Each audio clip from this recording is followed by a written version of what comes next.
Record. Oh, no, I'm not allowed to record it. Okay, you're recording now. Can you hear me okay, yeah? Yeah, thank you. And me? Brilliant. Yeah, perfect. Awesome. So, Tom, thanks so much for joining me today to speak to me on this podcast. Really excited to have you. Yeah, see you again. Thank you. It's a complete pleasure to be here. Thank you. Thank you. So I wanted to speak to you today about a few things. If we start firstly, you've been barbering for a little while and also then started your charity. So I'd really like to start with perhaps your career. What brought you to barbering and what's your journey been like so far? Well, it's been a little while. It's been it'll be 20 years this year since I started in the hair industry. I started off at Tony and Guy. Started off as a hairstylist. It wasn't something I always wanted to do. It wasn't I played with my doll's hair or dyed my own hair as a small child or whatever, cut my own hair. It wasn't something I always know what I wanted to do. I wanted to go and do lots of different things. I wanted to be a marine biologist. I wanted to go and be go and work in sports somewhere along the line. I played a lot of rugby and cricket and football, and so I was always quite active. And I went and did my A-levels. I wasn't quite good enough. My sciences weren't quite good enough for the marine biology route, so I went down a different route, did my A-levels, and which is what you do higher education before you go to university in the UK. And I was predicted grades good enough to go to university, so that was basically where I was going. And I was going to do ancient history and Egyptology because I was interested in history, not because I particularly wanted to go and work in a museum or dig up stuff in Egypt or anything like that. It's just I was quite interested in that topic. And it was actually my parents said to me, why are you doing that? What's the plan? And I was like, well, I don't know, just I just quite like it. So yeah, but I used to, at that point, I was really into my music, into punk and metal and all the rest of it, and alternative music scene. So I used to cut and color my own hair. I always had different hair every week. I'd have pink hair and I'd bleach the hell out of it until I could dye it blue, and then I'd bleach the hell out of it until my hair was absolutely, it was like, you remember the troll figures? Well, they got filmed up now, yeah. My hair, you could just put it up and it would just stay up. There was no, there's no product needed there because it was absolutely knackered, as it were. But he said I should shave it off and start again, do leopard print on it or whatever. Yeah. And all my teachers knew that and noticed that, and it was always a bit of a running joke, like, what's your hair going to be like next week? But none of them ever sort of thought, well, why don't you go and do that for a career path? It was always academic. And my mum suggested it to me, and I just thought, well, it makes sense. I'm doing my own hair anyway. And it's the best thing I've ever done, the best decision I ever made to go and do that. And so I started off at Tony and Guy.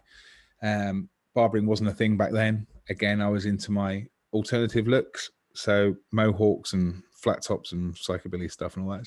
All my friends wanted. You could do a scissor over comb, but it would take you like a week. So I bought a pair of clippers myself and had a lot of trial and error on friends in my kitchen at the time.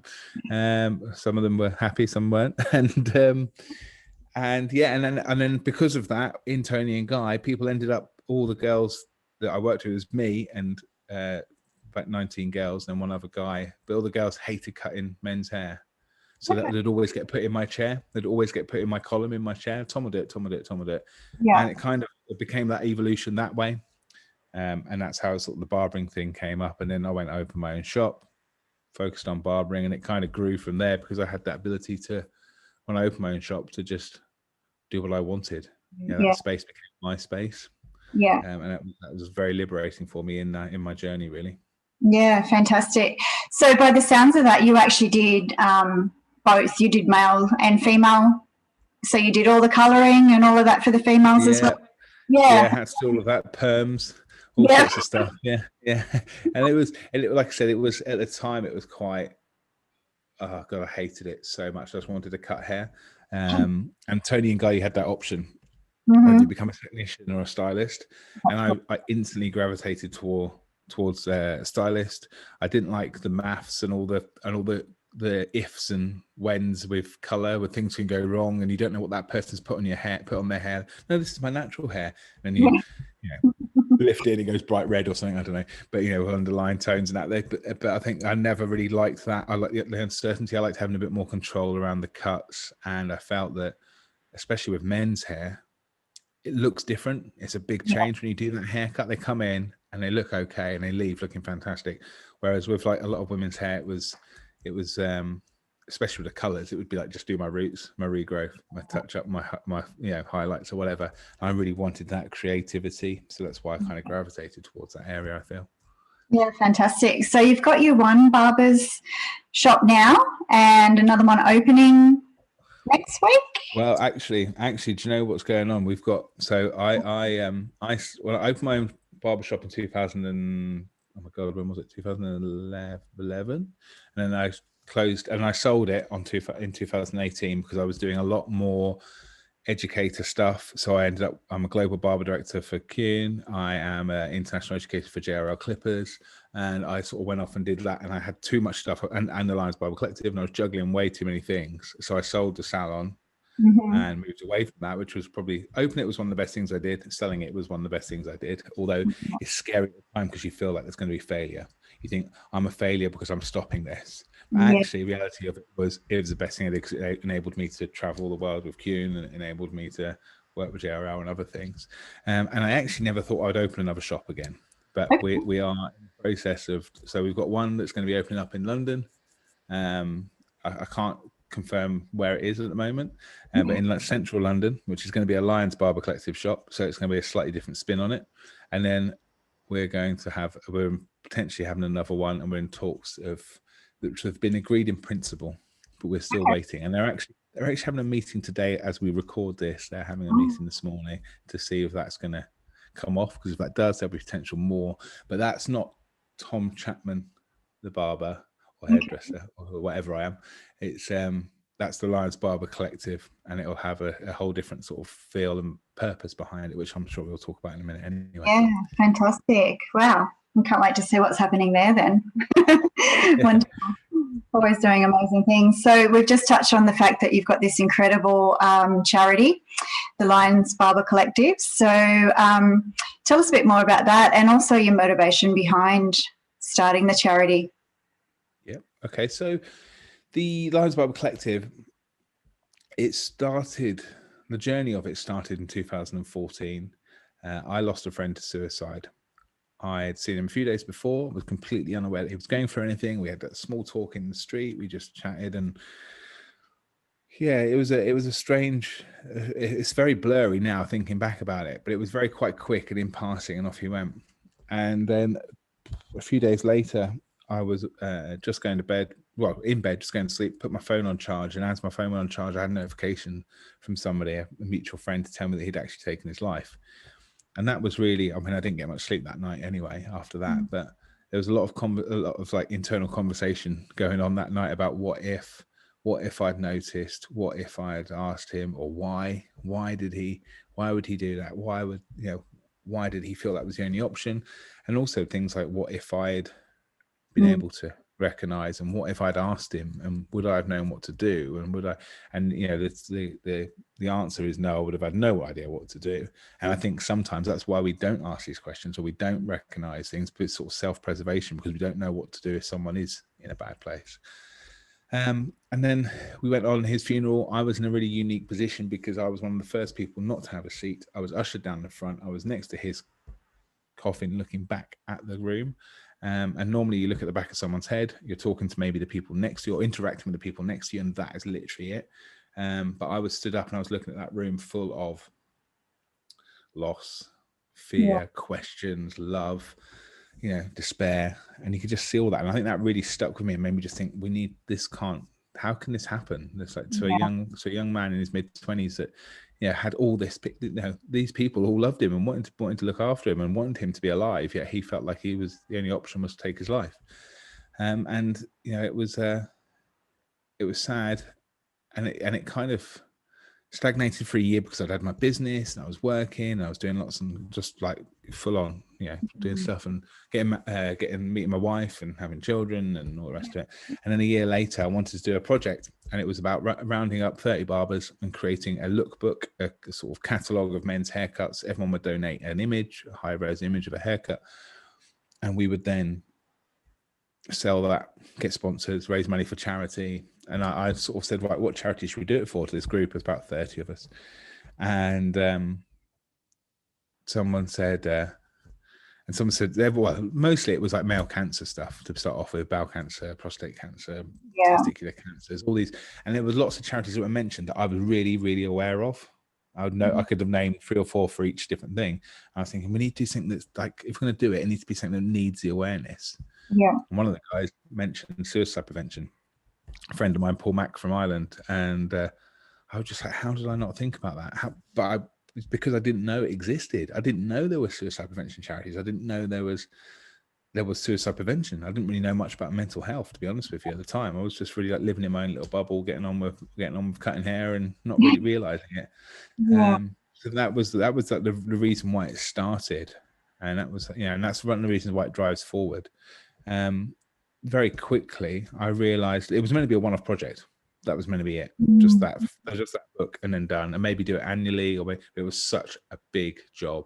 It was such hard work, and that was such a hard journey. Some of that, made me not want to do anything of it again, because there were certain things that happened along the way, and it was a real testing time.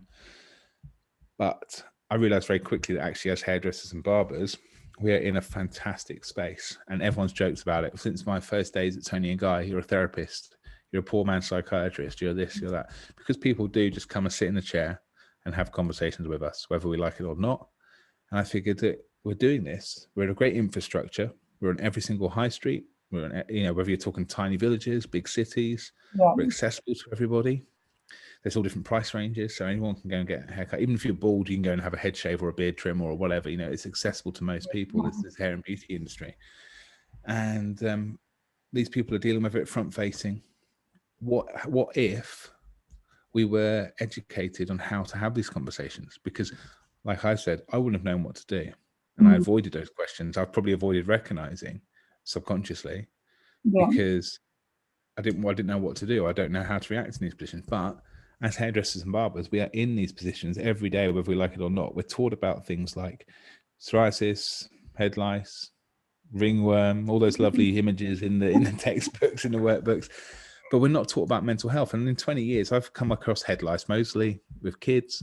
Yeah. Psoriasis a bit. I don't think I've ever seen ringworm. I think it's been really quite rare. But actually, with mental health, we're not taught about it, and we see that every single day. And our journey of our careers, we're there for things like first dates, engagements, weddings, new jobs, I don't know, all these kind of things. But then also things like redundancies, divorces, funerals, all those kind of things. People, breakups. They go and get their haircut, or they go and have their nails done, or they go and see a hair and beauty to make them feel better. And it's partly because of the service, but it's also partly because they're allowed to sit there and it's a safe place and event. But we're not taught how to deal with any of that, yet we do it every single day, pretty much. So I think that's where that came along. And that's where we developed Barber Talk, which is the training. And now we've just launched Hair and Beauty Talk, which is which literally was yesterday, maybe Friday, might be Friday, as we record this. So we've got a couple of different options out there for that now, and that is just the idea of the training. If you want me to talk about that, if you want me to go into that, I can. If you don't, a little bit, and then I'll probably ask you something else around what we were just talking. So tell me about the training, because I'm really interested, and I must say, I'm really sorry for your loss, and that's sort of been one of the pivotal moments for this to happen. But I think also this is something that does resonate with me, as we've discussed. I lost one of my girlfriends, fellow hairdressers, was my student. So I guess it's something that I'm really interested in, because I feel very similar to you, that I wish I'd known a bit more, asked the right questions. If I had, don't know how I would have coped if she had told me. So it's I think it's really fantastic thing that's going to happen in our industry, and if we can get it worldwide, it'd be amazing. So tell us about the training and what's happening in that space. I'm sorry to hear about your loss as well, and it never gets any easier, does it? It never. It's always I always said it's more like people are taken from us, because it's not my granddad passed and it was devastating, but he was older and it was the way of life. But when they've taken their own life, they've been taken from us as well. And I think it's that's kind of hard sometimes to deal with. Yes, questions. Yeah, I just the training. I mean, I think it's something that I think it's something we should just have. I think generally, I mean, in life, suicide is a needle in a haystack kind of thing. You know, it could happen anywhere to anyone, anytime. We need all the eyes and ears of the community to be alert that, oh, this person's sort of distanced themselves socially from us recently. Let's check in on them. Or, you know, this person's acting a bit more frantic, or this person's doing this, or they've gained a lot of weight recently, they've lost a lot of weight. Just those sort of things that we should be recognizing, opportunities for us to ask questions and offer safe spaces and support for them. And essentially they can be life-saving things, and that's where the training came into place. When I started this, I went and did loads of training. I went and did mental health first aid, I went and did assist training, I just did loads of them. I was like fully invested. I wanted to know everything. Yeah. And they were great for me. I really enjoyed it because I have like I said, I was invested in that. But when I did mental health first aid, I think it was, and I had 12 spaces on it, and to fill 12 spaces with hairdressers and barbers was nigh impossible. I mean, we had like 30 odd people that were meant to be involved with it, but they had to. I think one of the things was actually, it's 2 days about mental health. It's quite heavy. I'm not sure I really want to do that. Plus, it's 2 days off work. A lot of people are self-employed. I can't afford to take 2 days off work. Of course, yeah. They had to travel to where we were, it's just list went on of things. And, and I spoke to the people. I'd managed to get 12 people on eventually.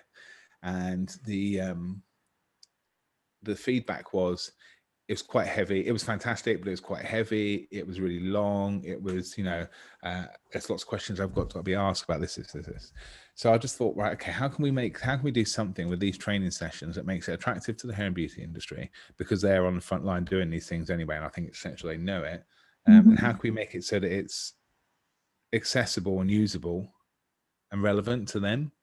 So that's where I sat down and worked with Dr. Peter Aitken, who is a former Psychiatrist of the Year, suicide prevention lead, works loads around mental health with the rail lines over here, and also with the lifeboats, and he does loads of stuff with it. And we sat down together and we looked at, I tried to make it as simple as possible. We don't need to die. I'm not trying to make anyone into a doctor or a therapist. Yeah. We don't want to, and that's part of our strength, because we're not. Yes. People can come in and talk to us. They're not going to be diagnosed. They're not going to be prescribed. They're not going to be sectioned or whatever of the anxieties they have around going to see a doctor about their mental health. They can come in and talk to us and just feel safe. So what can we do to prepare those behind the chair? And the first thing we teach them is recognize. That's the first pillar. So recognizing, and essentially it boils down to any change in their behavior, because we're in a great position to recognize change in people's behavior because we see them regularly every 4, 6, whatever weeks. So we can gauge what they're like normally. And if they're acting out of that, then that gives us the opportunity to be able to ask, which is the second pillar. So asking good questions, asking direct questions, asking questions like, things like, how are you feeling today, Tanya? Rather than, you all right, mate? How's it going? Or like literally asking questions that think about questions that would give you permission to talk, or would make you think, oh, they want to talk to me. They want to hear me. Sorry. They want me to talk to them. They're going to listen. Because often we ask these questions like, you all right, mate? But actually don't actually mean that. It's more of a greeting. So it's about thinking about asking right questions, not being scared to talk about suicide, and asking, because talking about suicide does not cause it. If you ask someone if they're suicidal, it may be the green light that they can actually talk about this, and something they haven't spoken about before. And I can say hand on heart, everyone I've asked that to is still alive today. And there's people I wanted to ask, but there's people I haven't. Your TED talk, with Paul, you were saying. Yeah. Instant. Yeah. Yeah, and he was the first life that really was saved by what we were doing, which is absolutely fantastic, which made me sort of clarify for me what we were doing is right. And then third pillar is listen, which is really important. Listening, not letting people, not jumping in, not telling people. The thing is, we try and fix and solve things. I think as hairdressers and barbers, that's our mission, isn't it? You come in with crap hair, we fix it, and you leave looking fantastic. So we want to try and fix that person or solve the problem for that person. Actually, reality, we don't need to, and it's quite liberating. We don't need to fix or solve anything. We just need to listen, right? Let them talk and ask them more questions, like throw it back to them. So how does that make you feel? I understand that you're stressed right now. Is there anything that you would like to expand on? And actually giving the ball back to them, because in normal conversation we don't normally have that. So listening is so important. And then finally, it's help. It's finding the help that person needs. Okay, so it's not about we have to solve the problem or fix it, but we can actually help that person find what's available locally, what resources are out there, in a way we're bridging the gap between the communities we serve as hairdressers and barbers and the resources of professional charity, whatever it is that's available to them. So we're helping that person in the chair, but also we're preventing ourselves from being this kind of I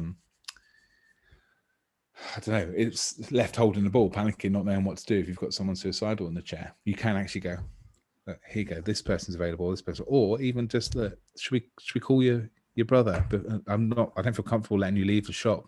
Let's call your brother, get him to come down, and always include that person in the plans as well, rather than doing it for them, do it with them. So that's essentially the training, and that's now available for the hair and beauty industry, the barber industry, and we're expanding that all the time as well. Fantastic. So can we access it here in Oz? Is that going to be? Well, that is the plan. So we've got the online training, and we've had it endorsed now as well, so that it's CPD points and endorsed by Habia, which is a hair and beauty governing body in the UK. So it's all legit, which is nice. And we are working with Timely. If you know Timely, the sound software company. So hopefully, fingers crossed, we're going to be doing some stuff together with them to be able to bring the training to Australia. It'd be great to get some people, have Australia as sort of like the second nation doing the training, and really get it up and running down under, because it's a great place. I was there, well, when we were allowed to travel. Seems like 20 years ago now, but we're a couple of years ago now. We had David Kinney. Yeah. It was great fun, wasn't it? It was great fun. And I think that was the last time I was in Australia. But I'd like to come down. I'd like to do Australia, New Zealand, and maybe even come over and do. I'd love to be able to do it in real life and train some trainers, so that when I'm not around, there are other people in. Absolutely. In Australia training people and just spreading the word. And the ideal for me, the ideal goal is that actually the entire industry has these skills. We're teaching in colleges, or it's a 3.5, 4 hour course. It's not long, but it's going to give someone that easy usable skills. We don't need to diagnose that person's got bipolar, or that person's depressed, or that person's, and actually mental health isn't just that either. For a long time, we've kind of boxed mental health away as these diagnosable, scary terms that are really like negative and taboo, with bipolar and depression, anxiety, and suicide. But we know that's not the same for physical health, don't we? We know that physical health isn't just cancer, strokes, aneurysms, but it's actually all this. It's a full spectrum. We all have physical health. We all, I've got a bit of a sore throat today, or I've got a headache, and we know how to deal with that. And mental health is exactly the same. And let's face it, our brain is part of our physical health. So, absolutely. It's part of our body. It's something that, it definitely is. I think it's so amazing, and I hope we can have you down here in person. That'd be amazing. That'd be lovely. I would love it. I'd love to come to you as well and do some education there, and just do. I want to get out and get it out there again when we can. When we can all move around the world again. Something else as well, I was really interested in, I think when I was listening to your TED Talk and what you were just saying there as well, it's something that I've probably said in my teaching years with all the students is that, that we do have that trust and that bond with our client. We do become part of their family almost, don't we? We see all of those different things, that it's a real opportunity for us, like you're saying. I think it's a great thing that we see them so regularly, but I also feel that sometimes it's a good thing that we only see them every 4 to 6 weeks, because we're not seeing them day to day, so we notice that change just a little bit more. Do you think that plays part in what we're doing? If you're seeing someone day to day, you sort of don't notice small changes, but if you do have that 4 to 6 week period between cuts or colours or whatever, you can see that, like you're saying, a drop in weight, or even the position of their body or how they're holding themselves or things. Yeah, massively. I think there's definitely, you talk to people who have lost people to suicide, and they'll say, I didn't notice anything. They were fine. They were themselves, and they were this, and I didn't realize. And when you're really, really close, I think you don't realize there's some things that you miss. I think if you're more alert, then you can still see it, obviously. But I think it's quite common that people say that. And as hairdressers and barbers, like you say, 4 6 weeks, if someone gains like £2 a week over 6 weeks, it's not that much. Such a small increment daily if you're living in the same house with them. But if they come in and see you and they've lost £12 or they've gained £12, you're gonna realize that they've lost that weight or gained that weight. It's quite obvious.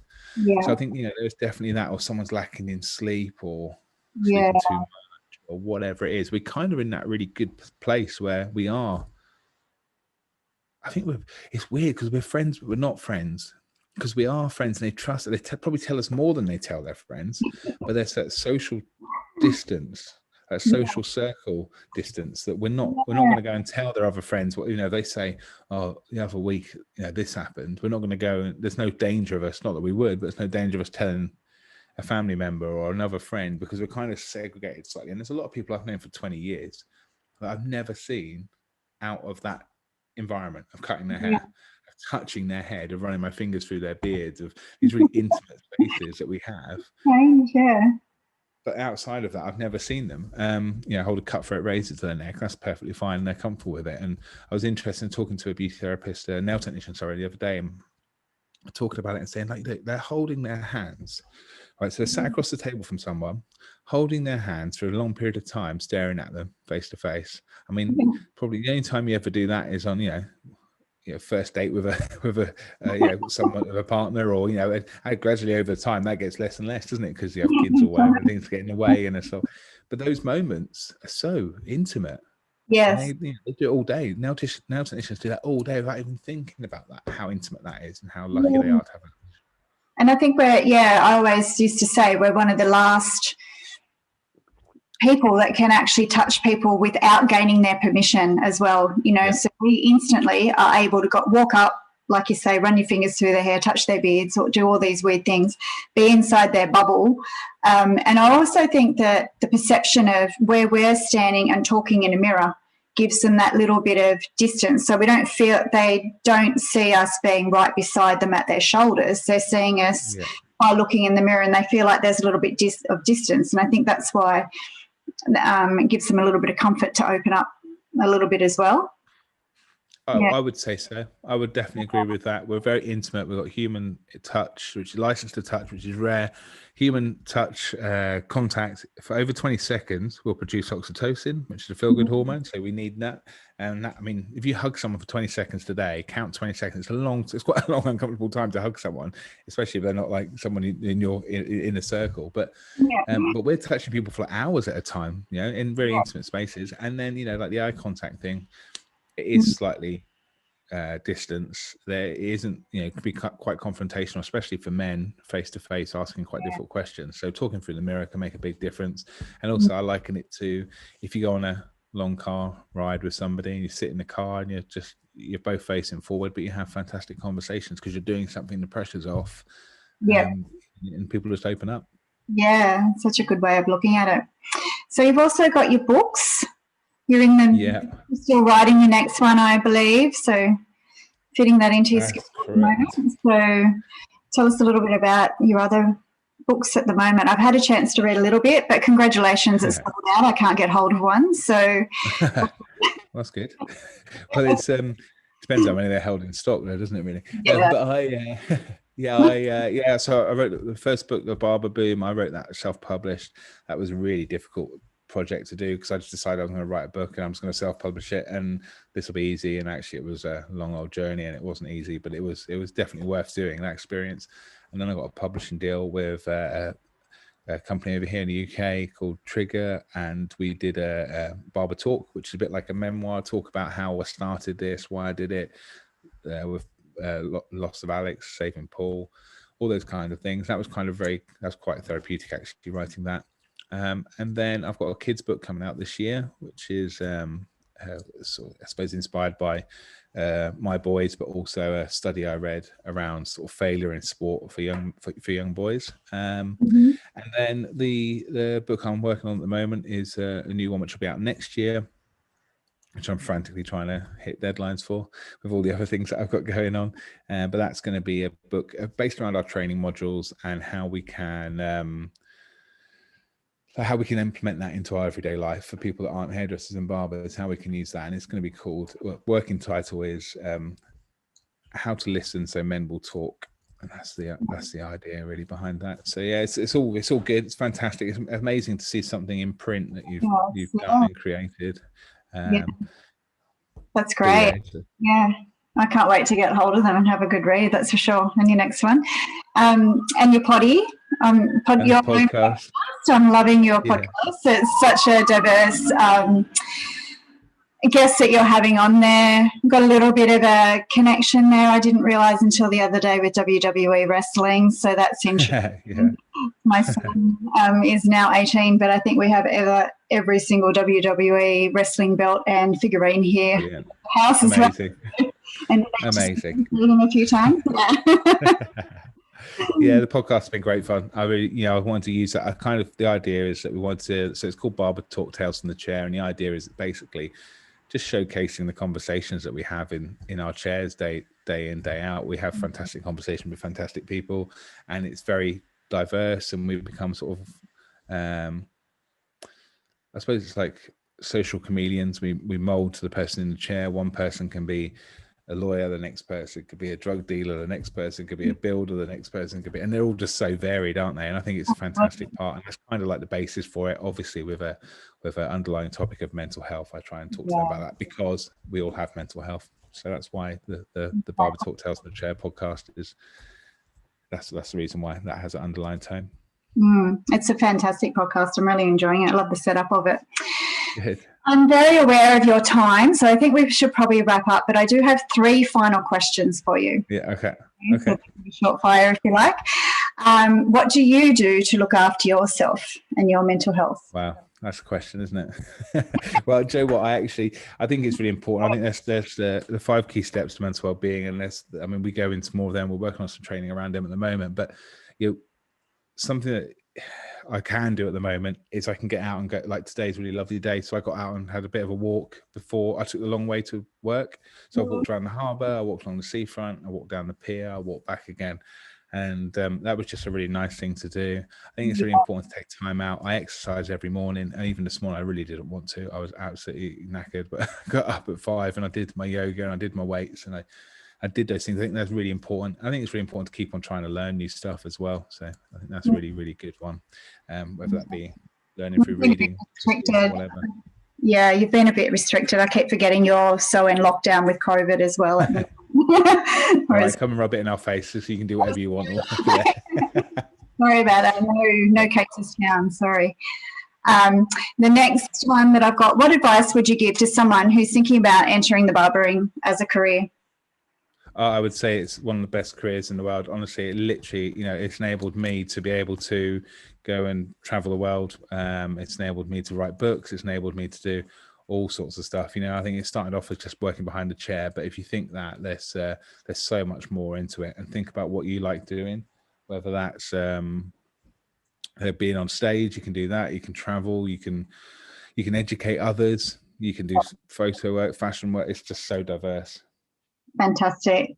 And the last thing is, where can we find you? Find me? Well, you can find me on social media. If you look for The Lions Barbers, or you look for Here's Tommy on Twitter, or Tom Chapman Hair on Instagram, all the links to all my other bits and pieces are all over my social media. So if you go for like Instagram or Twitter and look on there, you'll find all the links for the Barber Talk podcast, which is available on all different wherever you hear your podcast, basically, whether that's Spotify, iTunes, whatever. And then the book's all available on Amazon. Fantastic. Thank you so much. I know you've got to fly to your next commitment. Yeah, well, I'm just about to do some training. So with Barber Talk online training in fantastic. 7 minutes. So yeah, great day. Thank you so much for your time and carving that out for me today. No problem. We really appreciate talking to you. Thank you. Brilliant. Thank you ever so much. Oh, thank you. Now. No problem.